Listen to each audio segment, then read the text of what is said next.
ಅಖಿಲಾಂಡಕೋಟಿ ಬ್ರಹ್ಮಾಂಡ ನಾಯಕ ರಾಜಾದಿರಾಜ ಯೋಗಿರಾಜ ಪರಬ್ರಹ್ಮ ಶ್ರೀ ಸಚ್ಚಿದಾನಂದ ಸದ್ಗುರು ಸಾಯಿನಾಥ್ ಮಹಾರಾಜ್ ಕಿ ಜೈ. ಓಂ ಶಿರಡಿವಾಸಾಯ ವಿದ್ಮಹೆ ಸಚ್ಚಿದಾನಂದಾಯ ಧೀಮಹಿ ತನ್ನೋ ಸಾಯಿ ಪ್ರಚೋದಯಾತ್. ಓಂ ಸಾಯಿರಾಮ್. ನಮಸ್ತೆ ಸ್ನೇಹಿತರೆ, ಯಾರೆಲ್ಲ ಹುಟ್ಟುಹಬ್ಬವನ್ನು ಆಚರಿಸ್ಕೊಳ್ತಾ ಇದ್ರೋ ಹಾಗೆ ಮದುವೆಯ ವಾರ್ಷಿಕೋತ್ಸವವನ್ನು ಆಚರಿಸ್ಕೊಳ್ತಾ ಇದ್ರೋ ಅವರೆಲ್ಲರಿಗೂ ಬಾಬಾರವರ ಅನುಗ್ರಹ ಆಶೀರ್ವಾದ ಸಂಪೂರ್ಣವಾಗಿ ಸಿಗಲಿ ಅಂತೇಳಿ ಬಾಬಾರವರಲ್ಲಿ ಪ್ರಾರ್ಥನೆಯನ್ನು ಮಾಡ್ತಾ ಇವತ್ತಿನ ರೀಡಿಂಗ್ ಅಂದರೆ ನಿಮ್ಮ ವರ್ತಮಾನ ಆಗಿರ್ಬೋದು, ಭವಿಷ್ಯತ್ ಕಾಲ ಆಗಿರ್ಬೋದು, ಹಾಗೆ ಭೂತಕಾಲದ ಕೆಲವು ವಿಚಾರಗಳ ಬಗ್ಗೆ ಇವತ್ತಿನ ರೀಡಿಂಗ್ ಇರುತ್ತೆ. ಅಂದರೆ ಬಾಬಾರವರಲ್ಲಿ ನೀವು ಒಂದು ದೃಢವಾದ ವಿಶ್ವಾಸವನ್ನು ಇಟ್ಟು ನಡೀತಾ ಇದ್ದೀರಲ್ಲ, ಅದಕ್ಕೆ ಪ್ರತಿಯಾಗಿ ನೀವು ನಂಬಿದ ದೇವರುಗಳ ಶಕ್ತಿಗಳಾಗಿರ್ಬೋದು ಯಾವೆಲ್ಲ ರೀತಿಯಲ್ಲಿ ಜಾಗೃತಗೊಳ್ತವೆ, ಯಾವೆಲ್ಲ ರೀತಿಯಲ್ಲಿ ನಿಮ್ಮ ಭವಿಷ್ಯವನ್ನು ರೂಪಿಸಿಕೊಡುವ ಒಂದು ಯೋಜನೆಯನ್ನು ನಡೆಸ್ತಾ ಇದ್ದೇವೆ. ನೀವು ಒಂದು ಗುರುವಿನ ಯೋಜನೆಯಾಗಿದ್ದೀರಾ, ಅಂದರೆ ದೈವದ ಒಂದು ಯೋಜನೆಯ ಭಾಗವಾಗಿದ್ದೀರಾ ಅನ್ನೋ ರೀತಿಯಲ್ಲಿ ಇವತ್ತಿನ ರೀಡಿಂಗ್ ಇರುತ್ತೆ. ಅಂದರೆ ನಿಮ್ಮದೇ ಆದ ರೀತಿಯಲ್ಲಿ ನೀವು ಜೀವನವನ್ನು ನಡೆಸ್ತಾ ಇದ್ದೀರಾ ಅಂತೇಳಿ ನೀವು ಅಂದ್ಕೊಂಡಿದ್ದೀರಾ. ಆದರೆ ಇಲ್ಲಿ ಭಗವಂತನ ಪ್ರೇರಣೆಯ ಮೇರೆಗೆ ಅಂದರೆ ಕರ್ಮಗಳ ಆಧಾರದ ಮೇಲೆ ನಿಮ್ಮ ಜೀವನ ನಡೀತಾ ಇರೋದು.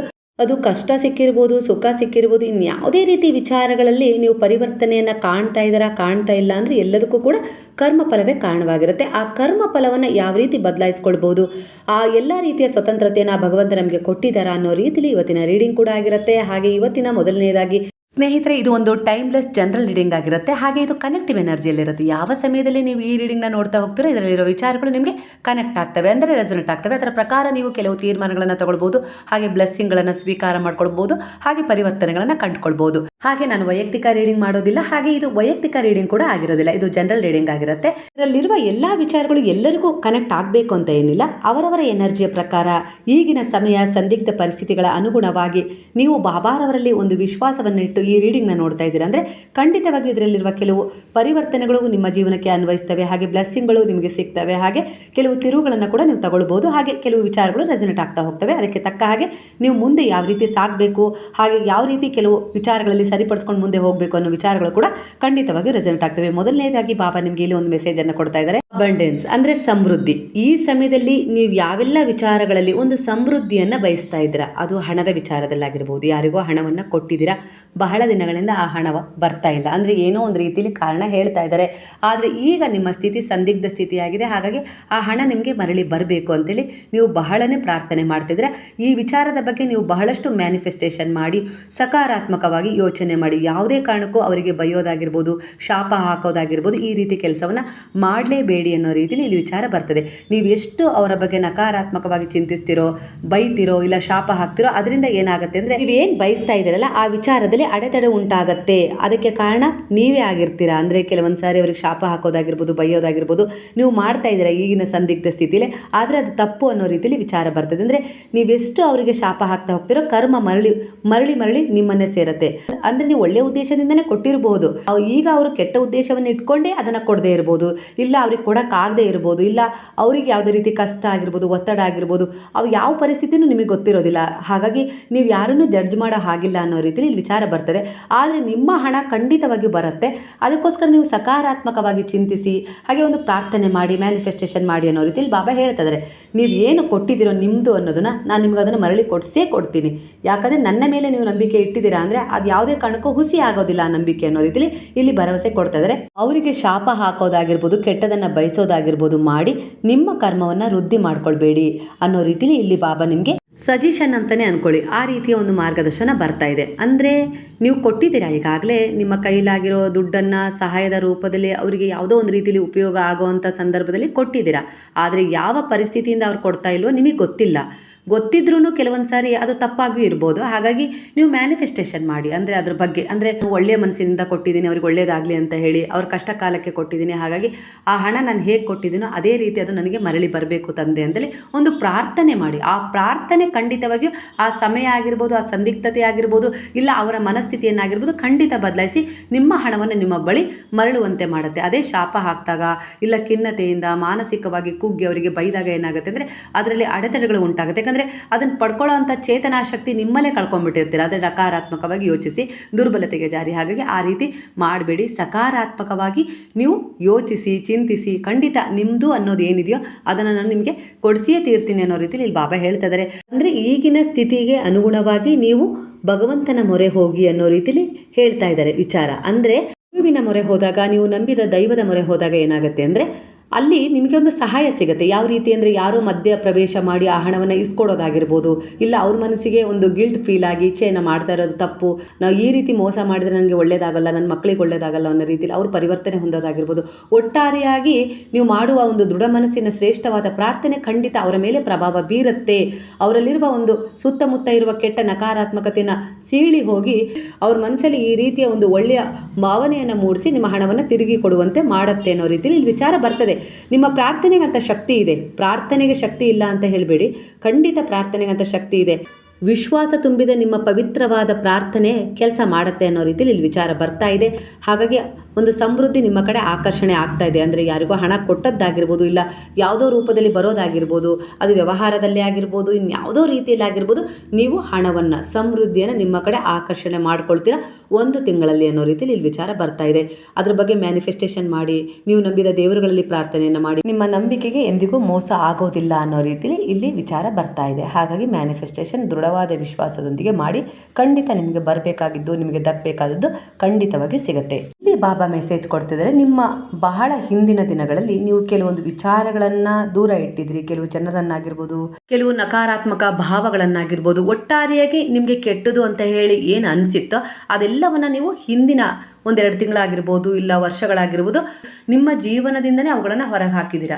ಅಂದರೆ ಇಲ್ಲಿ ಯಾವ ರೀತಿ ಮೆಸೇಜ್ ಬರ್ತಾ ಇದೆ ಅಂದರೆ ಅದು ಒಂದು ದೈವ ಪ್ರೇರಣೆ ಆಗಿತ್ತು, ನಿಮ್ಮ ಪರವಾಗಿ ಅದು ಕೆಲಸ ಮಾಡಿತ್ತು ಅನ್ನೋ ರೀತಿಯಲ್ಲಿ ವಿಚಾರ ಬರ್ತಾ ಇದೆ. ಅಂದರೆ ನೀವು ನಂಬಿದ ಗುರುವಾಗಿರ್ಬೋದು, ದೈವಶಕ್ತಿಗಳಾಗಿರ್ಬೋದು, ಹಾಗೆ ಒಳ್ಳೆಯ ಕರ್ಮ ಆಗಿರ್ಬೋದು, ನಿಮ್ಗೆ ಈ ರೀತಿ ಸಪೋರ್ಟ್ ಮಾಡಿದೆ. ಅಂದರೆ ನಿಮ್ಮ ಜೀವನದಲ್ಲಿರುವ ಎಲ್ಲ ಕೆಟ್ಟದನ್ನು ಹೊರಗೆ ಹಾಕಲಿಕ್ಕೆ ನಿಮಗೆ ಅದು ಪ್ರೇರಣೆ ಕೊಟ್ಟಿತ್ತು ಅನ್ನೋ ರೀತಿಯಲ್ಲಿ ಇಲ್ಲಿ ವಿಚಾರ ಬರ್ತದೆ. ಅಂದರೆ ಒಂದು ದೈವದ ಸಂದೇಶ, ಅಂದರೆ ಒಂದು ಗುರುವಿನ ಸಂದೇಶ ಇಲ್ಲಿ ನಿಮ್ಮ ಪರವಾಗಿ ಹೇಗಿದೆ ಅಂದರೆ, ಆ ವಿಚಾರಗಳು ನಿಮ್ಮ ಜೀವನದಲ್ಲಿ ನಡಿಲೇಬೇಕಿತ್ತು, ನಡೆದಿದ್ದಾವೆ ಕರ್ಮಕ್ಕನುಸಾರವಾಗಿ, ಆದರೆ ಅವುಗಳನ್ನು ನೀವು ಹಿಂದೆ ಬಿಟ್ಟು ಮುಂದೆ ಬರಲೇಬೇಕಾಗಿತ್ತು. ಇದು ದೈವ ನಿರ್ಣಯ ಆಗಿತ್ತು. ಹಾಗಾಗಿ ಕೆಲವು ವಿಚಾರವನ್ನಾಗಿರ್ಬೋದು, ಕೆಲವು ಜನರನ್ನಾಗಿರ್ಬೋದು, ಕೆಲವು ನಷ್ಟವನ್ನಾಗಿರ್ಬೋದು, ಇಲ್ಲ ಸಂದಿಗ್ಧ ಪರಿಸ್ಥಿತಿಗಳನ್ನಾಗಿರ್ಬೋದು, ಮದುವೆಯ ವಿಚಾರದಲ್ಲಾಗಿರ್ಬೋದು, ಇಲ್ಲ ಯಾವುದೋ ಒಂದು ವೈಯಕ್ತಿಕ ಸಂಬಂಧದ ವಿಚಾರದಲ್ಲಾಗಿರ್ಬೋದು, ಒಟ್ಟಾರೆಯಾಗಿ ವಿಚಾರಗಳನ್ನು ನೀವು ನಿಮ್ಮ ಮನಸ್ಸಿನಿಂದ, ನಿಮ್ಮ ಜೀವನದಿಂದ ಹೊರಗೆ ಹಾಕಿದ್ದೀರಾ. ವಿಶ್ವಾಸದಿಂದ, ದೃಢ ನಿರ್ಧಾರದಿಂದ ಹೊಸದೊಂದು ತಿರುವಿನೊಂದಿಗೆ ನಿಮ್ಮ ಹೆಜ್ಜೆಗಳನ್ನು ಇಟ್ಟಿದ್ದೀರಾ. ಒಂದು ಆಧ್ಯಾತ್ಮಿಕ ವಿಚಾರದಲ್ಲಿ ಮುಂದೆ ಸಾಗೋದಾಗಿರ್ಬೋದು, ಇಲ್ಲ ಒಳ್ಳೆಯ ಉದ್ದೇಶದ ಕರ್ಮಗಳಾಗಿರ್ಬೋದು, ಒಂದು ಸೇವೆ, ದಯೆ, ಕರುಣೆ, ಒಂದು ಭಾವವನ್ನು ನಿಮ್ಮ ಮನಸ್ಸಲ್ಲಿ ಈ ಸಮಯದಲ್ಲಿ ನೀವು ಮೂಡಿಸ್ಕೊಂಡಿದ್ದೀರಾ. ಅಂದರೆ ಇದು ದೈವ ಪ್ರೇರಣೆಯಾಗಿತ್ತು. ನಿಮ್ಮ ಪರವಾಗಿ ಒಂದು ಒಳ್ಳೆಯ ಕರ್ಮ ನಿಮಗೋಸ್ಕರ ಒಂದು ಒಳ್ಳೆಯದನ್ನು ಕೊಡಲಿಕ್ಕೆ ಎಲ್ಲ ರೀತಿಯ ತಯಾರಿ ನಡೆಸಿದೆ. ಅದರ ಪೂರ್ವ ಸಿದ್ಧತೆಯೇ ಇದಾಗಿತ್ತು. ಹಾಗಾಗಿ ನಿಮ್ಮ ಜೀವನದಲ್ಲಿ ಏನೆಲ್ಲ ಕೆಟ್ಟದು ಅನ್ನೋದಿತ್ತಲ್ಲ ಪಾಸ್ಟಲ್ಲಿ, ಅದೆಲ್ಲವನ್ನು ನೀವು ಹೊರಗೆ ಹಾಕಲಿಕ್ಕೆ ನಿಮ್ಮಿಂದನೇ ನಿಮಗೆ ಅದು ಪ್ರೇರಣೆ ನೀಡುತ್ತೆ. ಈಗ ಅವೆಲ್ಲದರಿಂದ ನೀವು ಸ್ವಲ್ಪ ಮುಕ್ತವಾಗಿದ್ದೀರಾ. ಅಂದರೆ ಕೆಲವು ಸತ್ಯಗಳನ್ನು ಅರ್ಥಕೊಂಡು ಸತ್ಯದೊಂದಿಗೆ ಈಗ ನಿಮ್ಮ ಜೀವನವನ್ನು ಹೊಸದಾಗಿ ಶುರು ಮಾಡಿದ್ದೀರಾ. ವಾಸ್ತವ ಸತ್ಯವನ್ನು ತಿಳಿಯುವಂಥ ಬುದ್ಧಿವಂತಿಕೆ ನಿಮ್ಮಲ್ಲಿ ಬಂದಿದೆ, ಅರಿವು ನಿಮ್ಮಲ್ಲಿ ಬಂದಿದೆ. ಯಾಕಂದರೆ ಗುರುವೇ ನಿಮ್ಮಲ್ಲಿ ನೆಲೆಯಾಗಿದ್ದಾರೆ. ಹಾಗಾಗಿ ನೀವು ಕೂಡ ಒಬ್ಬರಿಗೆ ಪ್ರೇರಣೆ ನೀಡುವಂತಹ, ಉದಾಹರಣೆ ನೀಡುವಂತಹ ಗುರುವಾಗಿದ್ದೀರಾ ಅನ್ನೋ ರೀತಿಯಲ್ಲಿ ಇಲ್ಲಿ ವಿಚಾರ ಬರ್ತದೆ. ಗುರುವನ್ನು ನಂಬಿ, ದೈವಶಕ್ತಿಗಳನ್ನು ನಂಬಿ ನಡೀತಾ ಇದ್ದಾರೆ ಅಂದರೆ ಆ ಗುರುವು ನಿಮ್ಮ ಜೀವನದಿಂದ ಕೆಲವು ನಕಾರಾತ್ಮಕತೆಯ ವಿಚಾರಗಳನ್ನಾಗಿರ್ಬೋದು, ಜನರನ್ನಾಗಿರ್ಬೋದು ಈ ಸಮಯದಲ್ಲಿ ಪೂರ್ಣವಾಗಿ ದೂರ ಮಾಡಿದ್ದಾರೆ.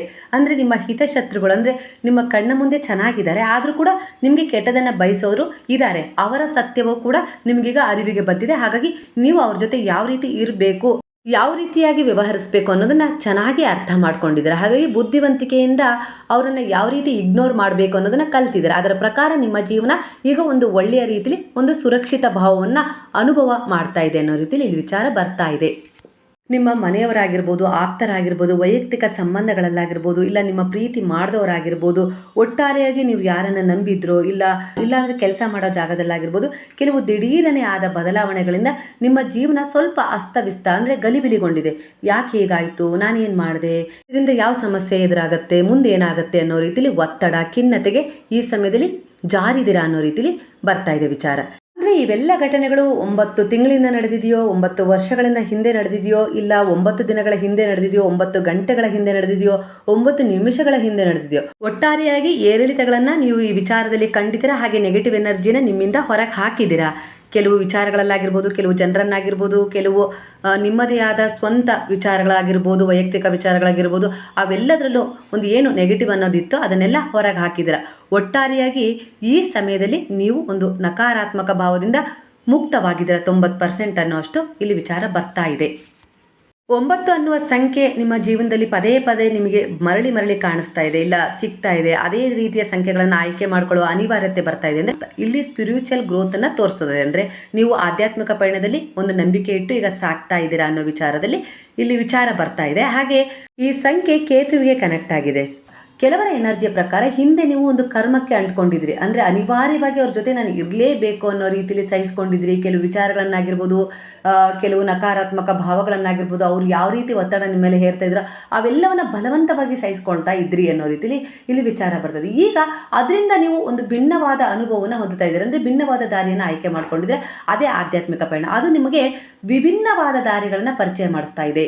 ನಿಮ್ಮ ಮನಸ್ಸಲ್ಲೇ ಮೂಡಿರುವ ನಕಾರಾತ್ಮಕ ಭಾವ ಆಗಿರ್ಬೋದು, ಖಿನ್ನತೆಗೆ ನಿಮ್ಮನ್ನೇ ನೀವು ತಳ್ಕೊಂಡಿರೋ ವಿಚಾರ ಆಗಿರ್ಬೋದು, ದುರ್ಬಲತೆ ಆಗಿರ್ಬೋದು, ಭಯ ಆಗಿರ್ಬೋದು, ಯಾವುದೇ ರೀತಿ ಒಂದು ವಿಚಾರ ಆಗಿರ್ಬೋದು, ಒಟ್ಟಾರೆಯಾಗಿ ನಿಮ್ಮಲ್ಲಿರುವ ಕೆಟ್ಟದನ್ನು ಬಾಬಾರವರು ಈ ಸಮಯದಲ್ಲಿ ಪೂರ್ಣವಾಗಿ ರಿಮೂವ್ ಮಾಡ್ತಾ ಇದ್ದಾರೆ. ಹಾಗಾಗಿ ನೀವು ಅದರಿಂದ ಮುಕ್ತಿಯನ್ನು ಪಡ್ಕೊಳ್ಳೋಕ್ಕೆ ಸಾಧ್ಯವಾಗಿದೆ.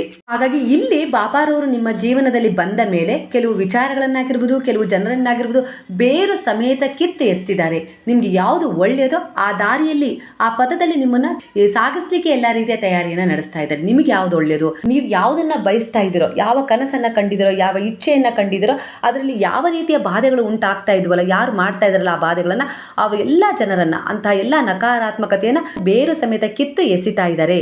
ಹಾಗೆ ಇಲ್ಲಿ ಬಾಬಾ ಹೇಳ್ತಾ ಇದ್ದಾರೆ, ಬರುವ 24 ಗಂಟೆ ಒಳಗೆ ಕೆಲವು ಸತ್ಯದ ಪರಿಚಯ ನಿಮಗೆ ಆಗತ್ತೆ ಅನ್ನೋ ರೀತಿಲಿ ಇಲ್ಲಿ ವಿಚಾರ ಹೇಳ್ತಾ ಇದ್ದಾರೆ. ಕೆಲವು ಅನಿರೀಕ್ಷಿತ ಬದಲಾವಣೆಗಳು ನಿಮ್ಮ ಜೀವನದಲ್ಲಿ ಆಗಿದಾವೆ ಅಂತೇಳಿ ನೀವು ಅನ್ಕೊಳ್ತಾ ಇದ್ದೀರಾ, ಆದರೆ ಅದು ಅನಿರೀಕ್ಷಿತ ಅಲ್ಲ. ಅದು ನೀವು ನಂಬಿದ ದೇವರ ಒಂದು ಆಶೀರ್ವಾದದ ರೀತಿಯಲ್ಲಿ ಅವರ ತೀರ್ಮಾನಕ್ಕೆ ಅನುಸಾರವಾಗಿ ನಿಮ್ಮ ಜೀವನದಲ್ಲಿ ಕೆಲವು ಬದಲಾವಣೆಗಳು 24 ಗಂಟೆಗಳ ಒಳಗೆ ಆಗತ್ತೆ. ಅಂದರೆ ನೀವೇ ಬಾಬಾರವರನ್ನು ಕೇಳ್ತೀರಾ, ಬಾಬಾ ಈಗ ನನ್ನ ಜೀವನದಲ್ಲಿ ಕೆಲವು ವಿಚಾರಗಳಿಂದ ನಾನು ಮುಕ್ತಿಯನ್ನು ಪಡ್ತಿದ್ದೀನಿ, ಸ್ವತಂತ್ರತೆಯನ್ನು ಪಡ್ಕೊಂಡಿದ್ದೀನಿ, ಮುಂದೇನು, ಹಾಗೆ ಯಾಕೆ ಇಷ್ಟು ನಷ್ಟ ಆಯಿತು ನನ್ನ ಜೀವನದಲ್ಲಿ, ಯಾಕೆ ಈ ರೀತಿ ಆಯಿತು, ಯಾಕೆ ನಾನು ಎಲ್ಲ ರೀತಿಯಲ್ಲೂ ಪ್ರಯತ್ನ ಪಟ್ಟರು, ಪ್ರಾಮಾಣಿಕವಾಗಿ ನಾನು ಎಷ್ಟೇ ಶ್ರದ್ಧೆಯಿಂದ ಮುಂದುವರೆದ್ರೂ ಕೂಡ ನನ್ನ ಜೀವನದಲ್ಲಿ ಯಾಕೆ ಈ ರೀತಿ ವ್ಯತಿರಿಕ್ತ ಪರಿಣಾಮಗಳು ಉಂಟಾಗ್ತದೆ, ನಾನು ಅಂದ್ಕೊಂಡಿದ್ದು ಒಂದು ನಡೀತಾ ಇಲ್ಲ, ಈ ರೀತಿ ಎಲ್ಲ ಅನ್ನಿಸ್ತಾ ಇದೆ ನಿಮಗೆ.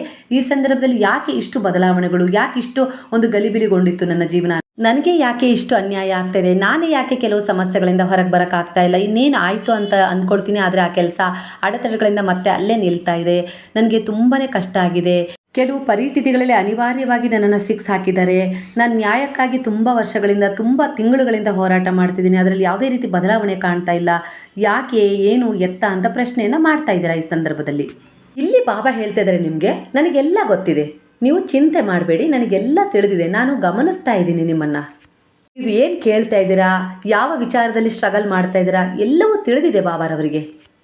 ಅಂದರೆ ನಿಮ್ಮ ಹಿಂದಿನ ಪಾಸ್ಟಲ್ಲಿ ನಿಮ್ಮ ಜೀವನದಲ್ಲಿ ನಡೆದ ಕೆಲವು ಘಟನೆಗಳು, ಅಂದರೆ ಯಾರೋ ನಿಮ್ಮನ್ನು ಬಿಟ್ಟು ದೂರ ಹೋಗಿದ್ದಾಗಿರ್ಬೋದು, ನಿಮ್ಮ ಪ್ರೀತಿಗೆ ವಂಚನೆ ಆಗಿದ್ದಾಗಿರ್ಬೋದು, ಇಲ್ಲ ತುಂಬ ದೊಡ್ಡ ನಷ್ಟ ಆಗಿದ್ದಾಗಿರ್ಬೋದು, ಇಲ್ಲ ಯಾವುದೋ ಒಂದು ವಿಚಾರದಲ್ಲಿ ನೀವು ಬಹಳ ನಿರೀಕ್ಷೆ ಇಟ್ಟಿದ್ರಿ, ಅಲ್ಲಿ ಸೋಲನ್ನು ಕಂಡದ್ದಾಗಿರ್ಬೋದು, ನೀವೆಲ್ಲಿಗೋ ಹೋಗಬೇಕು ಅಂತ ಹೇಳಿ ಅಂದ್ಕೊಂಡಿದ್ರಿ, ಯಾವುದೋ ಒಂದು ಕೆಲಸದಲ್ಲಿ ಮುಂದುವರಿಬೇಕು ಅಂತ ಹೇಳಿ ಅಂದ್ಕೊಂಡಿದ್ರಿ, ಅದರಲ್ಲಿ ಅಡೆತಡೆ ಉಂಟಾಗಿರೋದಾಗಿರ್ಬೋದು, ನೀವು ಬಯಸಿದಂಥ ಪ್ರೀತಿ ಆಗಿರ್ಬೋದು, ಇಲ್ಲ ಜೀವನ ಆಗಿರ್ಬೋದು, ನಿಮಗೆ ಸಿಗದೇ ಇದ್ದದ್ದಾಗಿರ್ಬೋದು, ಅದು ನೀವು ಅಂದರೆ ನಿಮ್ಮ ಗಂಡನಿಂದ ಯಾವ ಪ್ರೀತಿಯನ್ನು ನಿರೀಕ್ಷೆ ಮಾಡಿದ್ರಲ್ಲ, ಕಾಳಜಿಯನ್ನು ನಿರೀಕ್ಷೆ ಮಾಡಿದ್ರಲ್ಲ, ಅದು ನಿಮಗೆ ಸಿಗದೇ ಇರೋದು, ಅಂದರೆ ವಂಚಿತರಾಗಿರ್ಬೋದು. ಹಿಂದಿನ ಪಾಸ್ಟಲ್ಲಿ ನಿಮ್ಮ ಮಕ್ಕಳು ನಿಮ್ಮ ಮಾತನ್ನು ಕೇಳದೆ ನಡೆದುಕೊಂಡಿರುವ ರೀತಿ ಆಗಿರ್ಬೋದು, ಅದು ನೋವನ್ನು ಕೊಟ್ಟಿದೆ, ಇಲ್ಲ ಬಿಟ್ಟು ಹೋಗಿರೋದಾಗಿರ್ಬೋದು, ಒಟ್ಟಾರೆಯಾಗಿ ಪ್ರೀತಿ ಪಾತ್ರರು ನಿಮ್ಮನ್ನು ಅಗಲಿದ್ದಾಗಿರ್ಬೋದು, ಅಂದರೆ ತೀರಿಕೊಂಡದ್ದಾಗಿರ್ಬೋದು, ಇವೆಲ್ಲ ಯಾಕೆ ನನ್ನ ಜೀವನದಲ್ಲೇ ನಡೆಯಿತು ಅನ್ನೋದು ನಿಮ್ಮ ಪ್ರಶ್ನೆ ಆಗಿದೆ. ಆ ಸಮಯದಲ್ಲಿ ಈ ಎಲ್ಲ ವಿಚಾರಗಳು ನಿಮ್ಮ ಜೀವನಕ್ಕೆ ನಿಮಗೆ ತುಂಬಾ ಒಂದು ದೊಡ್ಡ ಶಾಕ್ ಕೊಟ್ಟಿದ್ದಾವೆ. ಇವೆಲ್ಲ ಇಷ್ಟು ಘಟನೆಗಳು ನಿಮ್ಮ ಜೀವನದಲ್ಲಿ ಕೆಲವು ಪರಿವರ್ತನೆಗಳನ್ನು ತಂದಿದ್ರೂ ಕೂಡ, ನೋವನ್ನು ಕೊಟ್ಟಿದ್ರೂ ಕೂಡ, ನೀವು ಈ ಸಮಯದಲ್ಲಿ ನಿಮ್ಮನ್ನು ಅರ್ಥಕೊಂಡು ಒಂದು ಸೋಲ್ ಅಂದರೆ ಒಂದು ಜಾಡನ್ನು ಹಿಡಿದು ಹೊರಟಿದ್ದೀರಲ್ಲ, ಮತ್ತೆ ಅದನ್ನು ಸುಧಾರಿಸ್ಕೊಂಡು, ಆ ಪರಿಸ್ಥಿತಿಗಳನ್ನು ಸುಧಾರಿಸ್ಕೊಂಡು ಮತ್ತೆ ಒಂದು ಒಳ್ಳೆಯ ಜೀವನದ ಕಡೆ ಮುಖ ಮಾಡಿದಿರಲ್ಲ, ಅಂದರೆ ವಾಸ್ತವವನ್ನು ಅರ್ಥ ಮಾಡ್ಕೊಂಡಿದ್ರಿ, ನಡೆದದ್ದು ನಡೆದು ಹೋಯಿತು, ಮುಂದೆ ಏನು ಮಾಡಬೇಕು ಅನ್ನುವ ವಾಸ್ತವತೆಯನ್ನು ಅರ್ಥಕೊಂಡು ಮುಂದೆ ಒಂದು ಹೆಜ್ಜೆಯನ್ನು ಇಟ್ಟಿದ್ದೀರಾ. ಅಂದರೆ ಇಲ್ಲಿ ಎಲ್ಲವೂ ಪೂರ್ವ ನಿರ್ಧಾರಿತವೇ. ಕೆಲವು ವಿಚಾರಗಳು ಘಟಿಸಬೇಕು, ಅದರಿಂದ ಪರಿವರ್ತನೆ ತಗೊಳ್ಬೇಕು, ಹಾಗೆ ಮುಂದೆ ಸಾಗಬೇಕು, ಮುಂದೆ ಮತ್ತೊಂದು ಹೊಸದನ್ನು ಪಡ್ಕೊಳ್ಬೇಕು, ಒಂದು ಒಳ್ಳೆಯ ಆರಂಭವನ್ನು ಮಾಡಬೇಕು. ಅಲ್ಲಿ ಯಾವ ರೀತಿ ಎಲ್ಲ ನಮ್ಮ ಜೀವನದಲ್ಲಿ ನಾವು ಕೆಲವು ಪರಿಸ್ಥಿತಿಗಳನ್ನ ಎದುರಿಸಬೇಕು, ಕೆಲವನ್ನ ಪಡ್ಕೊಳ್ಬೇಕು, ಹೊಸದನ್ನು ಹಳೆದನ್ನು ಕಳ್ಕೊಳ್ಬೇಕು, ಎಲ್ಲವೂ ಪೂರ್ವ ನಿರ್ಧಾರಿತವಾಗಿರುತ್ತೆ. ಅದಕ್ಕೆ ತಕ್ಕ ಹಾಗೆ ಕರ್ಮ ನಿಮ್ಮನ್ನು ಸಂಚಾಲಿಸ್ತಾ ಇದೆ ಅನ್ನೋ ರೀತಿಯಲ್ಲಿ ಇಲ್ಲಿ ವಿಚಾರ ಬರ್ತಾ ಇದೆ. ಹಾಗೆ ಈ ಸಮಯದಲ್ಲಿ ನೀವು ಗುರುವನ್ನು ನಂಬಿ ನಡೀತಾ ಇದ್ದೀರಾ, ದೈವ ಶಕ್ತಿಗಳ ಮೊರೆ ಹೋಗಿದ್ದೀರಾ, ಆಧ್ಯಾತ್ಮಿಕ ಪಯಣದಲ್ಲಿ ನೀವು ಇದ್ದೀರಾ ಅಂದರೆ ವರ್ತಮಾನದಲ್ಲಿ ನಿಮಗೆ ಕೆಲವೊಂದು ವಿಚಾರಗಳು ಅರ್ಥ ಆಗ್ತದೆ. ಅಂದರೆ ಹಿಂದೆ ಯಾಕೆ ಆ ರೀತಿ ನಡೆದಿತ್ತು ನನ್ನ ಜೀವನದಲ್ಲಿ, ಯಾವುದನ್ನು ಕಳ್ಕೊಂಡೆ, ಯಾವುದನ್ನು ಪಡ್ಕೊಳ್ಬೇಕಾಗಿತ್ತು, ಹಾಗೆ ಯಾವುದನ್ನು ಎಂಡ್ ಮಾಡಬೇಕಾಗಿತ್ತು, ಯಾವುದರಲ್ಲಿ ಮುಂದುವರಿಬೇಕಾಗಿತ್ತು, ಎಲ್ಲ ವಿಚಾರಗಳ ವಾಸ್ತವತೆ ನಿಮಗೆ ಅರಿವಿಗೆ ಬರಲೇಬೇಕಾಗಿತ್ತು. ಹಾಗಾಗಿ ಆ ಸಮಯದಲ್ಲಿ ಕೆಲವು ಒತ್ತಡಗಳಾಗಿರ್ಬೋದು, ಇಲ್ಲ ಖಿನ್ನತೆಗಳಾಗಿರ್ಬೋದು, ಕೆಲವು ಜನರ ನಕಾರಾತ್ಮಕ ಪ್ರಭಾವ ಆಗಿರ್ಬೋದು, ಕೆಲವು ಮೋಸ ಆಗಿರ್ಬೋದು, ಇಲ್ಲ ನಷ್ಟ ಆಗಿರ್ಬೋದು, ಇಲ್ಲ ಅಂದರೆ ಕೆಲವೊಂದು ಸಮಯದಲ್ಲಿ ನಿಮ್ಮವರೇ ನಿಮ್ಮ ವಿರುದ್ಧ ನಿಂತಿದ್ದಾರೆ ಅನ್ಸೋದಾಗಿರ್ಬೋದು, ನೀವು ನಂಬಿದವರೇ ನಿಮಗೆ ತುಂಬಾ ತೊಂದರೆ ಕೊಡ್ತಾ ಇದ್ದಾರೆ ಅಂತೇಳಿ ಅನಿಸಿರ್ಬೋದು. ಯಾಕೋ ಏನೋ ಈ ಜಗತ್ತೇ ನನ್ನ ವಿರುದ್ಧವಾಗಿದೆಯಪ್ಪ, ಇಲ್ಲಿ ಯಾವುದೇ ರೀತಿಯಲ್ಲೂ ನನಗೆ ಒಳ್ಳೇದಾಗೋದೇ ಇಲ್ಲ ಏನೋ ಅನ್ನೋ ರೀತಿಯಲ್ಲಿ ಭರವಸೆ ಕಳ್ಕೊಂಡಿದ್ರಿ ಆ ಸಮಯದಲ್ಲಿ. ಅಂದರೆ ನೀವು ನಂಬಿದ ಗುರುವಾಗಿರ್ಬೋದು, ದೈವಶಕ್ತಿಗಳ ಸಂಪರ್ಕವನ್ನು ಆ ಸಮಯದಲ್ಲಿ ಕಳೆದುಕೊಂಡಿರ್ತೀರ. ಹಾಗಾಗಿ ನಿಮಗೆ ಯಾವುದೇ ರೀತಿ ಸಹಾಯ ಸಿಗ್ತಾ ಇರೋದಿಲ್ಲ. ಅಂದರೆ ಒಂದು ಆತ್ಮಬಲ ಆಗಿರ್ಬೋದು, ಒಂದು ಪರಿಸ್ಥಿತಿಗಳನ್ನು ಎದುರಿಸುವ ಬಲ ಆಗಿರ್ಬೋದು, ಶಕ್ತಿ ಆಗಿರ್ಬೋದು, ಪ್ರೇರಣೆ ಆಗಿರ್ಬೋದು, ಧೈರ್ಯ ಆಗಿರ್ಬೋದು, ಆತ್ಮವಿಶ್ವಾಸ ಆಗಿರ್ಬೋದು, ಇವ್ಯಾವು ನಿಮಗೆ ಸಿಗೋದಿಲ್ಲ. ದುರ್ಬಲತೆ ನಿಮ್ಮನ್ನು ಕಾಡ್ತಾ ಇರುತ್ತೆ. ಹಾಗೆ ಹಿಂದಿನ ನಿಮ್ಮ ಪಾಸ್ಟಲ್ಲಿ ಕೆಲವು ದುಃಖಗಳು, ಸಮಸ್ಯೆಗಳು ನಿಮ್ಮನ್ನು ಆವರಿಸಿದ್ವು. ಕೆಲವು ಜನರಿಂದ ಭಯಭೀತರಾಗಿದ್ದು, ಸಮಸ್ಯೆಗಳಿಂದ ಭಯಗೊಂಡಿದ್ರಿ. ಹೇಗೆ ಇದರಿಂದ ಹೊರಗೆ ಬರೋದು, ಇಲ್ಲ ಅವರಿಲ್ಲದ ಜೀವನವನ್ನು ನಾನು ಹೇಗೆ ಮಾಡೋದು, ಇಲ್ಲ ನನ್ನ ಜೀವನದಲ್ಲಿ ಅವ್ರು ನನಗೆ ಬೇಕೇ ಬೇಕು, ಯಾಕೆ ಹೀಗಾಯಿತು, ಎಲ್ಲ ರೀತಿಯಲ್ಲಿ ಏನು ಅಂದ್ಕೊಂಡಿದ್ರಲ್ಲ ಆ ಸಮಯದಲ್ಲಿ ಈ ರೀತಿ ನಿಮ್ಮ ಮನಸ್ಸು ದುರ್ಬಲಗೊಂಡಿತ್ತು. ಅಂದರೆ ಆ ಸಮಯದಲ್ಲಿ ನೀವು ಗುರುವಿನ, ಅಂದರೆ ನೀವು ನಂಬಿದ ದೇವರ ಸಂಪರ್ಕವನ್ನು ಕಡಿದುಕೊಂಡಿದ್ರಿ. ಅಂದರೆ ಅಷ್ಟಾಗಿ ನೀವು ಅವರ ಮೊರೆಯನ್ನು ಹೋಗಿರಲಿಲ್ಲ. ಹಾಗಾಗಿ ಕೆಲವು ವಾಸ್ತವ ಸತ್ಯಗಳು ನಿಮಗೆ ಅರ್ಥ ಆಗಲಿಲ್ಲ. ಈಗ ನಿಮಗೆ ಹಿಂದೆ ನಿಮ್ಮ ಜೀವನದಲ್ಲಿ ಏನೆಲ್ಲ ನಡೆದಿತ್ತಲ್ಲ ಅದು ಮುಂದಿನ ಒಂದು ಪರಿವರ್ತನೆಗೆ, ಒಂದು ಉನ್ನತ ಜೀವನಕ್ಕಾಗಿರ್ಬೋದು, ಇಲ್ಲ ಯಾವುದೋ ಒಂದು ವಿಚಾರ ಬರೋದಾಗಿರ್ಬೋದು, ಇಲ್ಲ ಹೊರಗೆ ಹೋಗೋದಾಗಿರ್ಬೋದು, ಅದಕ್ಕೆ ಆಗಿತ್ತು ಅನ್ನೋ ವಾಸ್ತವ ಸ್ವರೂಪವನ್ನು ಈ ಸಮಯದಲ್ಲಿ ಅರ್ಥ ಮಾಡ್ಕೊಂಡಿದ್ದೀರ. ಅಂದರೆ ಹಿಂದೆ ಯಾವುದೋ ಒಂದು ಘಟನೆ ಘಟಿಸಿದೆ ಅಂದರೆ ಅದು ಮುಂದಿನ ಒಂದು ಪುನರಾವರ್ತನೆಗೆ ಆರಂಭ ಮಾಡ್ಕೊಳ್ಳೋಕ್ಕೆ ಸಹಾಯ ಮಾಡ್ತಾ ಇರತ್ತೆ. ಹಿಂದೆ ನಿಮ್ಮ ಜೀವನದಲ್ಲಿ ಏನೆಲ್ಲ ನಡೆದಿತ್ತಲ್ಲ ಅದನ್ನು ನೆನಪು ಮಾಡ್ಕೊಳ್ಳಿ. ಆ ಎಲ್ಲ ಒಂದು ಏರಿಳಿತಗಳು ಕೂಡ ನಿಮ್ಮ ಜೀವನದಲ್ಲಿ ಈ ಸಮಯದಲ್ಲಿ ನಿಮ್ಮನ್ನು ಒಂದು ಪರಿವರ್ತನೆಗೊಳಿಸಿ ಒಂದು ಉತ್ತಮವಾದ ಜೀವನದ ಕಡೆ ಕರ್ಕೊಂಡು ಹೋಗಿದೆ ಅನ್ನೋದನ್ನು ನೆನಪು ಮಾಡ್ಕೊಂಡು ನೋಡಿ. ಆಗ ನಿಮ್ಗನ್ಸುತ್ತೆ ವಾಸ್ತವ ಸತ್ಯ ಅರಿವಾಗತ್ತೆ, ಹಿಂದೆ ನಡೆದಿದ್ದೆಲ್ಲ ಈ ಒಂದು ಮುಂದಿನ ಒಂದು ಒಳ್ಳೆಯ ಪರಿವರ್ತನೆಗೆ ಆಗಿರ್ಬೋದು ಅನ್ನೋ ರೀತಿಲಿ ನಿಮ್ಮ ಗಮನಕ್ಕೆ ಬರುತ್ತೆ. ಅಂದರೆ ಯಾವುದೇ ಆದರೂ ಅದು ಒಳ್ಳೆಯದಕ್ಕೆ ಆಗಿರುತ್ತೆ, ಕಾರಣ ಇಲ್ಲದೆ ಏನೂ ನಡೆಯೋದಿಲ್ಲ. ಅಂದರೆ ಒಬ್ಬ ಕೊಲೆಗಾರ ಒಂದು 10 ಕೊಲೆಗಳನ್ನು ಮಾಡಿರ್ತಾನೆ ಅಂದರೆ ಉದಾಹರಣೆಗೆ, ಅವನಿಗೆ ಮಾಡಬೇಕಾದ್ರೆ ಏನು ಅನ್ಸೋದಿಲ್ಲ, ಆಗ ಆ ಸಮಯದಲ್ಲಿ ವಾಸ್ತವವಾಗಿ ಏನು ಅನಿಸೋದಿಲ್ಲ, ಅವನು ಆರಾಮಾಗೇ ಇರ್ತಾನೆ, ಆರಾಮಾಗಿ ಅದನ್ನು ಎಂಜಾಯ್ ಮಾಡ್ತಾನೆ ಆ ಸಮಯವನ್ನು. ಅದೇ ಸ್ವಲ್ಪ ವಯಸ್ಸಾಗ್ತಾ ಅವನಿಗೆ ಅನಿಸುತ್ತೆ ನಾನು ಎಲ್ಲೋ ತಪ್ಪು ಮಾಡಿಬಿಟ್ಟೆ ಅಂತ ಹೇಳಿ ಪಶ್ಚಾತ್ತಾಪ ಕಾಡಲಿಕ್ಕೆ ಶುರುವಾಗ್ಬಿಡುತ್ತೆ. 10 ಜನರನ್ನು ಯಾವೆಲ್ಲ ರೀತಿಯಲ್ಲಿ ಅವನು ಕೊಲೆ ಮಾಡಿರ್ತಾನಲ್ಲ, ಹಿಂಸೆ ಕೊಟ್ಟು ಮಾಡಿರ್ತಾನೋ, ದೈಹಿಕವಾಗಿ ಮಾನಸಿಕವಾಗಿ ಯಾವ ರೀತಿ ಮಾಡಿರ್ತಾನೋ ಅವೆಲ್ಲವೂ ಅವನನ್ನು ಬೆಂಬಿಡದೆ ಕಾಡಲಿಕ್ಕೆ ಶುರುವಾಗ್ತವೆ. ಅವನು ಬೇಡ ಅಂತ ನೆನಪುಗಳು ಆದರೂ ಕೂಡ ರಾತ್ರಿಯ ನಿದ್ದೆಯನ್ನು ಕಸ್ಕೊಂಡು ಆ ನೆನಪುಗಳು ಅಲ್ಲಿ ಮೂಡಲಿಕ್ಕೆ ಶುರುವಾಗ್ತವೆ. ಆಗ ಅವನಿಗೇನಾಗುತ್ತೆ, ಮಾನಸಿಕವಾಗಿ ದೈಹಿಕವಾಗಿ ಬಾಧೆಯನ್ನು ಅನುಭವಿಸ್ಲಿಕ್ಕೆ ಶುರು ಮಾಡ್ತಾನೆ. ಅಂದರೆ ಅವನು ಏನು ಇನ್ನೊಬ್ಬರಿಗೆ ಕೊಟ್ಟು ಅವರ ಅಂತ್ಯವನ್ನು ಮಾಡಿರ್ತಾನಲ್ಲ ಅದೇ ಬಾಧೆಗಳು ಅವನನ್ನು ಆವರಿಸ್ತವೆ ಅನ್ನೋ ರೀತಿಲಿ ಕರ್ಮ ಇದೇ ಆಗಿರುತ್ತೆ. ಅದೇನಾಗುತ್ತೆ ಅಂದರೆ ಅವನು ಒಬ್ಬನೇ ಇದ್ದಾಗ ಅವನ ಒಂಟಿತನದಲ್ಲಿ ಅದು ಪದೇ ಅವನನ್ನು ಕಾಡುತ್ತೆ, ಅದೇ ಕರ್ಮ. ಈ ರೀತಿಯಾಗಿ ಹಾಗೆ ನಿಮ್ಮ ಹಿಂದಿನ ಜೀವನದಲ್ಲಿ ನಿಮ್ಮಿಂದ ಏನೆಲ್ಲ ಕಳೆದು ಹೋಗಿತ್ತೋ, ಯಾವುದನ್ನೆಲ್ಲ ಪಡ್ಕೊಂಡಿದ್ರೋ, ಯಾವೆಲ್ಲ ರೀತಿಯಲ್ಲಿ ಒಂದು ಪರಿವರ್ತನೆ ಸಿಕ್ಕಿತ್ತೋ, ಯಾವೆಲ್ಲ ರೀತಿ ಒಂದು ನಷ್ಟವನ್ನು ಅನುಭವಿಸಿದ್ರು, ಎಲ್ಲವೂ ಕೂಡ ಒಂದು ಉನ್ನತ ಜೀವನವನ್ನು ಪಡ್ಕೊಳ್ಳೋಕ್ಕೆ ಒಂದು ದಾರಿಯಾಗಿರುತ್ತೆ. ಪರಿವರ್ತನೆ ಜಗದ ನಿಯಮ ಅನ್ನೋ ರೀತಿಯಲ್ಲಿ ಕೆಲವು ಪರಿವರ್ತನೆಗಳು ಸಿಕ್ಕ ಮೇಲೆ ಅವುಗಳಿಂದ ಪಾಠವನ್ನು ಕಲಿತು ನೀವು ಮುಂದೆ ಮತ್ತೆ ಉತ್ತಮವಾದದನ್ನು ಪಡ್ಕೊಳ್ಳೋಕ್ಕೆ ಭಗವಂತ ಒಂದು ದಾರಿ ಮಾಡಿಕೊಡ್ತಾರೆ. ಅಂಥ ಸಮಯದಲ್ಲಿ ನೀವು ಕುಗ್ಗೋದು ಯಾಕೆ ಅಂದರೆ ಆ ಸಮಯದಲ್ಲಿ ನೀವು ದೇವರ ಸಂಪರ್ಕದಲ್ಲಿರೋದಿಲ್ಲ, ಗುರುವಿನ ಸಂಪರ್ಕದಲ್ಲಿರೋದಿಲ್ಲ, ಕುಗ್ಬಿಟ್ಟಿರ್ತೀರಾ, ನಿಮ್ಮದೇ ಆದ ಚಿಂತೆಗಳಲ್ಲಿ ಮುಳುಗೋಗಿರ್ತೀರಾ. ಆ ಸಮಯದಲ್ಲಿ ನಿಮಗೆ ಯಾರೂ ಕೂಡ ಬೆಂಬಲಕ್ಕೆ ನಿಲ್ಲೋದಿಲ್ಲ. ಜನರ ಒಂದು ಬೆಂಬಲವನ್ನು ನಿರೀಕ್ಷೆ ಮಾಡ್ತೀರಾ, ನೀವು ಸಮಾಧಾನ ಮಾಡಲಿಕ್ಕೆ ಯಾರಾದರೂ ಬರಬೇಕಾಗಿತ್ತು ಈ ರೀತಿ ನಿರೀಕ್ಷೆ ಮಾಡ್ತೀರಾ. ಈ ನಿಮ್ಮ ನಿರೀಕ್ಷೆ ಸೋತಾಗ ಯಾರೂ ಕೂಡ ನೀವು ಅಂದ್ಕೊಂಡ ರೀತಿಯಲ್ಲಿ ಬಂದು ನಿಮಗೆ ಸಹಾಯ ಮಾಡದೆ, ಒಂದು ಬೆಂಬಲವನ್ನು ನೀಡದೆ, ಸಮಾಧಾನ ಮಾಡದೆ ಇದ್ದಾಗ ನೀವು ಇನ್ನೂ ಕುಗ್ಬಿಡ್ತೀರಾ. ಅದೇ ದೈವದಲ್ಲಿ ಮೊರೆ ಹೋದಾಗ, ಗುರುವಿನಲ್ಲಿ ಮೊರೆ ಹೋದಾಗ ಅವರೇ ನಿಮ್ಮ ಆತ್ಮಬಲವಾಗಿ, ನಿಮ್ಮ ಸ್ಥೈರ್ಯವಾಗಿ, ಧೈರ್ಯವಾಗಿ, ನಿಮ್ಮ ಮನೋ ಆಕಾಂಕ್ಷೆಯಾಗಿ ಮತ್ತೊಮ್ಮೆ ನಿಮಗೆ ಹೊಸ ಭರವಸೆಗಳನ್ನು ಮೂಡಿಸುವ ಮೂಲಕ ನಿಮಗೆ ಅವರು ಸಮಾಧಾನ ಮಾಡ್ತಾರೆ. ಹಾಗಾಗಿ ನೀವು ಗುರುವಿನ ಸಂಪರ್ಕವನ್ನು, ದೈವದ ಸಂಪರ್ಕವನ್ನು ಇಂಥ ಸಮಯದಲ್ಲಿ ಕಳ್ಕೊಂಡು ಚಿಂತೆಗೆ ಒಳಗಾಗ್ಬಿಡ್ತೀರಾ. ಯಾರಾದರೂ ಬರಲಿ ಅಂತ ನಿರೀಕ್ಷೆ ಮಾಡ್ತೀರಾ. ಹಾಗಾಗಿ ಮನುಷ್ಯರ ನಿರೀಕ್ಷೆಗಿಂತ ಭಗವಂತ ನನ್ನ ಜೊತೆಗಿದ್ದಾನೆ, ಗುರು ನನ್ನ ಜೊತೆಗಿದ್ದಾರೆ, ಅವರು ನನಗೆ ಸಮಾಧಾನ ಮಾಡ್ತಾರೆ. ಈಗ ನಡೆದಿರೋ ಘಟನೆಗಳಿಗೆ ಯಾವುದೋ ಒಂದು ಕಾರಣ ಇತ್ತು, ಅವು ನಡೆದು ಹೋಗಿದ್ದಾವೆ. ಹಾಗೆ ಮುಂದೆ ನನ್ನ ಜೊತೆ ಆ ಗುರುವಿದ್ದಾರೆ, ದೈವ ಇದೆ, ನಮಗೆಲ್ಲ ರೀತಿಯಲ್ಲೂ ದಾರಿ ತೋರಿಸ್ತಾರೆ. ಪರಿವರ್ತನೆಗೋಸ್ಕರನೇ ಈ ರೀತಿ ಆಗಿರ್ಬೋದು, ಕಾರಣ ಇಲ್ಲದೆ ಏನೂ ನಡೆಯೋದಿಲ್ಲ. ಇಲ್ಲಿ ಯಾವುದೂ ಶಾಶ್ವತವಲ್ಲ. ನನ್ನ ಈ ಸಮಯವೂ ಕೂಡ, ಈ ಕಷ್ಟದ ಸಮಯ ಆಗಿರ್ಬೋದು, ಇನ್ಯಾವುದೇ ರೀತಿ ಸಮಯ ಆಗಿರ್ಬೋದು, ಇದು ಕೂಡ ಶಾಶ್ವತವಲ್ಲ, ಇದು ಕೂಡ ಬದಲಾವಣೆ ಆಗುತ್ತೆ ಅನ್ನೋ ರೀತಿ ನೀವು ನಿಮಗೆ ಧೈರ್ಯವನ್ನು ಹೇಳ್ಕೊಡ್ತೀರಾ. ಅಂಥ ಸಮಯದಲ್ಲಿ ಅಷ್ಟೊಂದು ನಿಮಗೆ ಸಪೋರ್ಟ್ ಮಾಡ್ತಾರೆ ಒಳಗಿನಿಂದ ಅನ್ನೋ ರೀತಿಯಲ್ಲಿ ಇಲ್ಲಿ ವಿಚಾರ ಬರ್ತಾ ಇದೆ.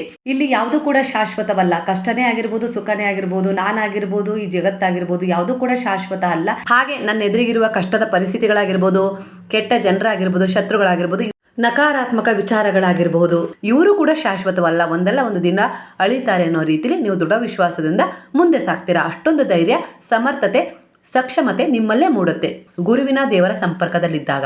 ಅಂದರೆ ಯಾರೋ ಬಂದು ನನಗೆ ಸಹಾಯ ಮಾಡ್ತಾರೆ, ಯಾರೋ ಬಂದು ನನಗೆ ಸಮಾಧಾನ ಹೇಳ್ತಾರೆ ಅಂತೇಳಿ ಜನರ ಮೇಲೆ ನಿರೀಕ್ಷೆ ಇಡೋದಕ್ಕಿಂತ ಭಗವಂತನ ಮೇಲೆ ನಿರೀಕ್ಷೆ ಇಟ್ಟರೆ, ಗುರುವಿನ ಮೇಲೆ ನಿರೀಕ್ಷೆ ಇಟ್ಟರೆ ಒಂದಲ್ಲ ಒಂದು ರೀತಿಯಲ್ಲಿ ಸಹಾಯ, ಸಮಾಧಾನದ ರೂಪದಲ್ಲಿ ಅವರೇ ನಿಮ್ಮ ಸಂಪರ್ಕಕ್ಕೆ ನೇರವಾಗಿ ಬರ್ತಾರೆ, ಯಾವುದಾದ್ರೂ ಒಂದು ರೂಪದಲ್ಲಿ ಅನ್ನೋ ರೀತಿಯಲ್ಲಿ ಇಲ್ಲಿ ಬಾಬಾ ನಿಮಗೆ ಮೆಸೇಜನ್ನು ಕೊಡ್ತಾ ಇದ್ದಾರೆ. ಈ ಸಮಯದಲ್ಲಿ ಕೆಲವು ಸೂಚನೆಗಳು ಬೇಕು ಅಂತೇಳಿ ನೀವು ಬಯಸ್ತಾ ಇದ್ದೀರಾ. ಅಂದರೆ ಯಾವಾಗ ನನ್ನ ಕನಸುಗಳು, ಆಸೆಗಳು, ಇಚ್ಛೆಗಳು ಪೂರ್ಣಗೊಳ್ತವೆ, ನಾನು ಅಂದ್ಕೊಂಡದ್ದನ್ನು ನಾನು ಸಾಧನೆ ಮಾಡ್ತೀನಿ, ಹಾಗೆ ನಾನು ಅಂದ್ಕೊಂಡದ್ದನ್ನು ನಾನು ಪಡ್ಕೊಳ್ತೀನಿ, ಹಾಗೆ ಎಲ್ಲ ರೀತಿಯಲ್ಲೂ ನನ್ನ ಸಂಬಂಧಗಳು ಸರಿಯಾಗ್ತವೆ. ಒಟ್ಟಾರೆಯಾಗಿ ಒಂದು ಮಗುವನ್ನು ಬಯಸೋದೇ ಆಗಿರ್ಬೋದು, ಮದುವೆ ವಿಚಾರ ಆಗಿರ್ಬೋದು, ಒಟ್ಟಾರೆಯಾಗಿ ಈ ಸಮಯದಲ್ಲಿ ನೀವು ಬಾಬಾರವರಲ್ಲಿ ಒಂದು ಪ್ರಶ್ನೆಯನ್ನು ಪ್ರಾರ್ಥನೆಯ ಮೂಲಕ ಇಡ್ತಾ ಇದ್ದೀರಾ. ಯಾವಾಗ ಈ ವಿಚಾರಗಳು ನನ್ನ ಜೀವನದಲ್ಲಿ ನಡೀತವೆ ಅನ್ನೋ ರೀತಿಯಲ್ಲಿ ನೀವು ಒಂದು ಪ್ರಾರ್ಥನೆಯನ್ನು ಮಾಡ್ತಾ ಇದ್ದೀರಾ ದೃಢವಾದ ವಿಶ್ವಾಸದೊಂದಿಗೆ. ಇಂತಹ ದೊಡ್ಡ ಸವಾಲುಗಳನ್ನು, ಪ್ರಶ್ನೆಗಳನ್ನು, ಹಾಗೆ ಸಂದೇಹಗಳನ್ನು ಹೊತ್ತು ನೀವು ಸಾಕ್ತಾ ಇದ್ದೀರಾ ಈ ಸಂದರ್ಭದಲ್ಲಿ. ಅಂದರೆ ನಾನು ಬಯಸಿದ್ದು ಯಾಕೆ ನಡೀತಾ ಇಲ್ಲ, ನಾನು ಬಯಸಿದ್ದು ಯಾಕೆ ನನಗೆ ಇಲ್ಲಿವರೆಗೂ ಸಿಕ್ಕಿಲ್ಲ, ಹಾಗೆ ಯಾವ ರೀತಿಯೂ ಬದಲಾವಣೆ ಯಾಕೆ ನಾನು ಕಾಣ್ತಾ ಇಲ್ಲ ಅನ್ನುವ ನಿಮ್ಮ ಪ್ರಶ್ನೆಗೆ ಉತ್ತರ ಬಾಬಾ ಇಲ್ಲಿ ಕೊಡ್ತಾ ಇದ್ದಾರೆ. ನಿಮ್ಮ ಇಂಟ್ಯೂಷನ್ಗಳು, ಅಂದರೆ ನಿಮ್ಮ ಇಂಟ್ಯೂಷನ್ ಏನಿದೆಯಲ್ಲ ಅದು ನಿಮ್ಮನ್ನು ಒಂದು ರೀತಿಯಲ್ಲಿ ಜಾಗೃತಗೊಳಿಸ್ತಾ ಇರುತ್ತೆ. ಒಂದು ಮಹತ್ತರವಾದ ಉದ್ದೇಶಗಳೊಂದಿಗೆ ನಿಮ್ಮನ್ನು ಸಂಪರ್ಕ ಮಾಡಲಿಕ್ಕೆ ಕರ್ಕೊಂಡು ಹೋಗ್ತಾ ಇರುತ್ತೆ. ಹಾಗಾಗಿ ಕೆಲವೊಂದು ಸಾರಿ ನಿಮ್ಮ ಮನಸ್ಸಲ್ಲಿ ಮೂಡುವ ಇಂಟ್ಯೂಷನ್ಗಳನ್ನು ನೀವು ತಿರಸ್ಕಾರ ಮಾಡಬೇಡಿ. ಅಂದರೆ ಅವುಗಳನ್ನು ಇಗ್ನೋರ್ ಮಾಡಬೇಡಿ. ಯಾಕಂದರೆ ಅವು ಏನೇ ಮಾಡಿದರೂ ಆ ಅಂತರಾತ್ಮ ಅನ್ನೋದು ಏನಿರುತ್ತಲ್ಲ ಅದು ನಿಮಗೆ ಸರಿಯಾದ ದಾರಿಯನ್ನೇ ತೋರಿಸ್ತಾ ಇರುತ್ತೆ. ಅದನ್ನು ಅಲ್ಲಗಳೆದು ನೀವು ಕೆಲವೊಂದು ವಿಚಾರಗಳಲ್ಲಿ ಮುಂದುವರೆದಾಗ ಅಲ್ಲಿ ನಿಮಗೆ ಕೆಲವು ಸಮಸ್ಯೆಗಳು, ಅಡೆತಡೆಗಳು ಉಂಟಾಗುತ್ತೆ. ಅಂದರೆ ನೀವೇನು ಪಡ್ಕೋಬೇಕು ಅಂತ ಇದ್ದೀರಲ್ಲ ಆ ವಿಚಾರಗಳಿಗೆ ಕೆಲವು ಅಡೆತಡೆಗಳು ಉಂಟಾಗೋದೇ ಅಲ್ಲಿಂದ ಅನ್ನೋ ರೀತಿಯಲ್ಲಿ ಇಲ್ಲಿ ವಿಚಾರ ಬರ್ತಾ ಇದೆ. ಎಲ್ಲದಕ್ಕಿಂತ ನಿಮ್ಮ ವಿಚಾರ ನಿಮ್ಮ ಇಂಟ್ಯೂಷನ್ಗೆ ಸರಿಯಾಗಿ ಗೊತ್ತಿರುತ್ತೆ. ಹಾಗಾಗಿ ಕೆಲವು ಅಧ್ಯಾಯಗಳನ್ನು ಮುಕ್ತಾಯಗೊಳಿಸ್ತವೆ, ಹಾಗಾಗಿ ಕೆಲವು ಅಧ್ಯಾಯಗಳನ್ನು ನಿಮ್ಮ ಜೀವನದಲ್ಲಿ ಪ್ರಾರಂಭಗೊಳಿಸುತ್ತೆ. ಅಂದರೆ ನಿಮ್ಮ ಅಂತರಾತ್ಮ ಸರಿ ತಪ್ಪುಗಳನ್ನು ಸರಿಯಾದ ರೀತಿಯಲ್ಲಿ ಗುರುತಿಸುತ್ತೆ. ಹಾಗಾಗಿ ಅದು ನಿಮಗೆ ಯಾವುದು ಡಿಸರ್ವ್ ಆಗಿ ಇಡಬೇಕು ಅಂತೇಳಿ ಪ್ರಯತ್ನ ಪಡುತ್ತಾ ಅದನ್ನೇ ನಿಮಗೆ ನೀಡಲಿಕ್ಕೆ ಬಹಳವಾಗಿ ಹಂಬಲಿಸುತ್ತೆ. ಹಾಗಾಗಿ ಅದರ ಕಡೆ ನಿಮ್ಮನ್ನು ಕರ್ಕೊಂಡು ಹೋಗ್ತಾ ಇರುತ್ತೆ. ಹಾಗಾಗಿ ಕೆಲವು ವಿಚಾರಗಳಲ್ಲಿ ನೀವು ಅಡೆತಡೆಗಳನ್ನು ಕಾಣ್ತೀರಾ. ಹಾಗಾಗಿ ಕೆಲವು ವಿಚಾರಗಳು ಕೈ ತಪ್ಪಿ ಹೋಗ್ತವೆ, ಕೆಲವು ವಿಚಾರಗಳು ಅನಿರೀಕ್ಷಿತವಾಗಿ ನಿಮ್ಮ ಜೀವನದಲ್ಲಿ ಹೊಸದೊಂದು ತಿರುವಿನೊಂದಿಗೆ ಬಂದು ಅವುಗಳೊಂದಿಗೆ ನಿಮ್ಮ ಜೀವನ ಬೆಸೆದುಕೊಳ್ಳುವಂತೆ ಮಾಡುತ್ತೆ ಅನ್ನೋ ರೀತಿಯಲ್ಲಿ ಇಲ್ಲಿ ವಿಚಾರ ಬರ್ತಾ ಇದೆ. ನೀವು ಬಾಬಾರವರನ್ನು ನಂಬಿ ನಡೀತಾ ಇದ್ದೀರಿ, ದೈವಶಕ್ತಿಗಳ ಮೊರೆ ಹೋಗಿ ನೀವು ಜೀವನ ಮಾಡ್ತಾ ಇದ್ದೀರಾ ಅಂದರೆ ಖಂಡಿತವಾಗಿಯೂ ನಿಮ್ಮ ಕಾಲ ಕೆಳಗಿನ ಮಣ್ಣು ಜರಿದ್ರೂ ಕೂಡ ಅವರು ಒಂದು ಹೊಸ ಕ್ಷೇತ್ರವನ್ನು ನಿಮಗಾಗಿ ನಿರ್ಮಿಸಿ ಕೊಡ್ತಾರೆ ಅನ್ನೋ ರೀತಿಯಲ್ಲಿ ಇಲ್ಲಿ ವಿಚಾರ ಬರ್ತದೆ. ಹಾಗಾಗಿ ಹೆದರೋ ಅವಶ್ಯಕತೆ ಇಲ್ಲ. ಪ್ರತಿಯೊಂದಕ್ಕೂ ಬದಲಾವಣೆಯನ್ನು ಇದ್ದೇ ಇರುತ್ತೆ, ತಿರುವು ನಿಮಗೆ ಸಿಕ್ಕೇ ಸಿಗುತ್ತೆ. ಅದು ನೀವು ಗುರುವಿನಲ್ಲಿ ದೃಢವಾದ ವಿಶ್ವಾಸ ಇಟ್ಟಾಗ ಮಾತ್ರ ಅದು ನಿಮ್ಮ ಬಲವಾಗಿ, ಸಹಾಯವಾಗಿ, ಧೈರ್ಯವಾಗಿ, ಆತ್ಮವಿಶ್ವಾಸವಾಗಿ ಸಹಾಯ ಮಾಡ್ತಾ ಹೋಗುತ್ತೆ. ಅನ್ಎಕ್ಸ್ಪೆಕ್ಟೆಡ್ ಆಗಿ ಯಾವುದಾದ್ರೂ ಒಂದು ಪರಿವರ್ತನೆ ನಿಮ್ಮ ಜೀವನದಲ್ಲಿ ಬಂದಾಗ ನೀವು ಗಲಿಬಿಲಿಗೊಳ್ತೀರಾ, ಇಲ್ಲ ಅಂತಲ್ಲ, ಆಶ್ಚರ್ಯನೂ ಪಡ್ತೀರಾ.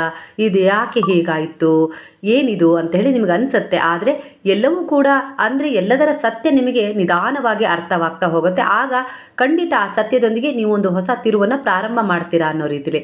ಅಂದರೆ ಕೆಲವು ಸತ್ಯದ ಅರಿವು ನಿಮಗಾಗತ್ತೆ. ಅಂದರೆ ನೀವು ಎಷ್ಟು ಸಕ್ಷಮರಾಗ್ತೀರಾ ಒಂದು ಗುರುವಿನ ಜೊತೆ, ಒಂದು ಆಧ್ಯಾತ್ಮಿಕ ಪಯಣದಲ್ಲಿ ದೈವಶಕ್ತಿಗಳ ಜೊತೆ ಹೋಗ್ತಾ ಇದ್ದೀರಾ ಅಂದರೆ ಎಷ್ಟು ಸಕ್ಷಮರಾಗ್ತೀರಾ ಅಂದರೆ ಯಾರೋ ನಮಗೆ ಏನೋ ಮಾಡ್ತಾ ಇದ್ದಾರೆ ಅಂದರೆ ಅದರ ಅರಿವು ನಿಮಗೆ ಮುಂಚಿತವಾಗೇ ಗೊತ್ತಾಗುತ್ತೆ. ನೀವು ಗೆಸ್ ಮಾಡ್ತೀರಾ, ಇಂಥವರೇ ನನಗೆ ಹೀಗೆ ಮಾಡ್ತಾ ಇರ್ಬೋದು ಅಂತೇಳಿ ಗೆಸ್ ಮಾಡ್ತೀರಾ. ಅಂದರೆ ಖಂಡಿತ ಆ ಗೆಸ್ ಅಂದರೆ ನಿಮ್ಮ ಇಂಟ್ಯೂಷನ್ ಏನಿದೆಯಲ್ಲ ಅದು ನಿಮಗೆ ಸರಿಯಾದದ್ದನ್ನೇ ಹೇಳ್ತಾ ಇರುತ್ತೆ. ಅದರಿಂದ ನೀವು ಕೆಲವು ಪರಿವರ್ತನೆಗಳನ್ನು ತಗೊಳ್ತೀರಾ, ಮುನ್ನೆಚ್ಚರಿಕೆಯನ್ನು ತಗೊಳ್ತೀರಾ, ಪರಿಹಾರಗಳನ್ನು ಮಾಡ್ಕೊಳ್ತೀರಾ. ಇದರಿಂದ ಏನಾಗುತ್ತೆ, ಅವರ ನಕಾರಾತ್ಮಕ ಪ್ರಭಾವ ನಿಮ್ಮ ಮೇಲೆ ಪರಿಣಾಮ ಬೀರೋದೇ ಇಲ್ಲ. ಅದರಿಂದ ತಪ್ಪಿಸ್ಕೊಳ್ತೀರಾ. ಇದೆಲ್ಲ ಆಗೋದು ಯಾವಾಗ ಅಂದರೆ ನೀವು ದೈವಶಕ್ತಿಯ ಜೊತೆ ಒಂದು ಸಂಪರ್ಕವನ್ನು ಬೆಳೆಸ್ಕೊಂಡಾಗ, ಗುರುವಿನ ಜೊತೆ ಒಂದು ಸಂಪರ್ಕವನ್ನು ಬೆಳೆಸಿ ಅವರ ಮಾರ್ಗದರ್ಶನದಲ್ಲಿ ಸಾಕ್ತಾ ಇರಬೇಕಾದ್ರೆ ನಿಮಗೆ ಎಲ್ಲವೂ ಮುಂಚಿತವಾಗಿ ಗೊತ್ತಾಗ್ತಾ ಹೋಗುತ್ತೆ. ಯಾರು ಹೇಗೆ, ಏನು, ಎತ್ತ ಅಂತೇಳಿ. ಯಾರೋ ಬಂದು ನಿಮ್ಮ ಎದುರಿಗೆ ನಿಂತು ಒಳ್ಳೇದು ಮಾತಾಡ್ತಾ ಇದ್ದಾರೆ ಅಂದರೆ ಅವ್ರ ಮನಸ್ಸಲ್ಲಿ ಕೆಟ್ಟ ಉದ್ದೇಶ ಇದೆ ಅಂತೇಳಿ ನಿಮಗೆ ಗೊತ್ತಾಗ್ಬಿಡುತ್ತೆ. ಅಂದರೆ ಖಂಡಿತ ನಿಮ್ಮ ಅಂತರಾತ್ಮ ನಿಮ್ಮನ್ನು ಜಾಗೃತಗೊಳಿಸ್ತಾ ಇದೆ. ನೀವು ಒಂದು ಸಕಾರಾತ್ಮಕ ಔರಾದಿಂದ ಪವಿತ್ರವಾಗಿದ್ದೀರಾ ಅನ್ನೋ ರೀತಿಯಲ್ಲಿ ಇಲ್ಲಿ ವಿಚಾರ ಬರ್ತಾ ಇದೆ. ಅಂದರೆ ನೀವೊಂದು ಸಕ್ಷಮತೆಯನ್ನು ಹೊಂದಿದ್ದೀರಾ ಈ ಸಮಯದಲ್ಲಿ.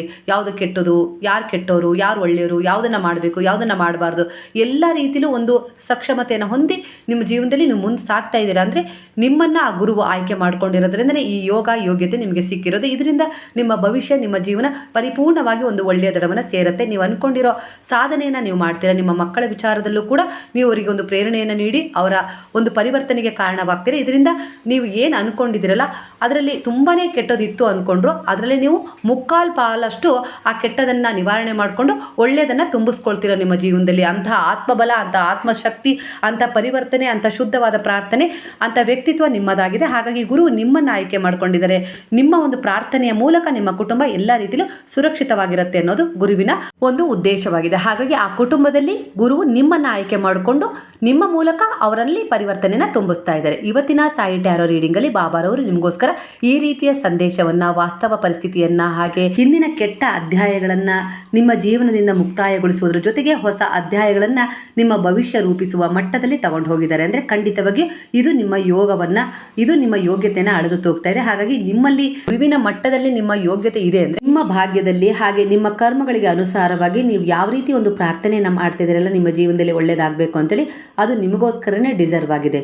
ಅದು ಯಾವುದೇ ಒಂದು ವಿಚಾರ ಆಗಿರ್ಬೋದು, ಕೆಲಸ, ಸಂತಾನ, ಮದುವೆ, ಆರೋಗ್ಯ, ಇನ್ಯಾವುದೇ ರೀತಿ ವಿಚಾರ, ಸುಖ, ಶಾಂತಿ, ನೆಮ್ಮದಿ ಬೇಕು ಅನ್ನೋ ವಿಚಾರದಲ್ಲಿ ಆಗಿರ್ಬೋದು, ಪರಿವರ್ತನೆ ಖಂಡಿತವಾಗಿ ನಿಮಗೆ ಸಿಗುತ್ತೆ. ಅದನ್ನು ನೀವು ಡಿಸರ್ವ್ ಮಾಡ್ಕೊಂಡಿದ್ದೀರಾ, ಅದು ನಿಮಗೋಸ್ಕರ ಡಿಸರ್ವ್ ಆಗಿದೆ. ನೀವು ಅದನ್ನು ಪಡ್ಕೊಳ್ಳೋಕ್ಕೆ ಎಲ್ಲ ರೀತಿಯಲ್ಲೂ ಸಕ್ಷಮರಾಗಿದ್ದೀರಾ. ಅಂದರೆ ಅಂತಹ ಯೋಗ್ಯತೆಯನ್ನು ನೀವು ಪಡ್ಕೊಂಡಿದ್ದೀರಾ. ಖಂಡಿತ ಅದೆಲ್ಲವೂ ನಿಮಗೆ ಸಿಗುತ್ತೆ ಅನ್ನೋ ರೀತಿಯಲ್ಲಿ ಇಲ್ಲಿ ವಿಚಾರ ರೆಸೊನೇಟ್ ಆಗ್ತದೆ.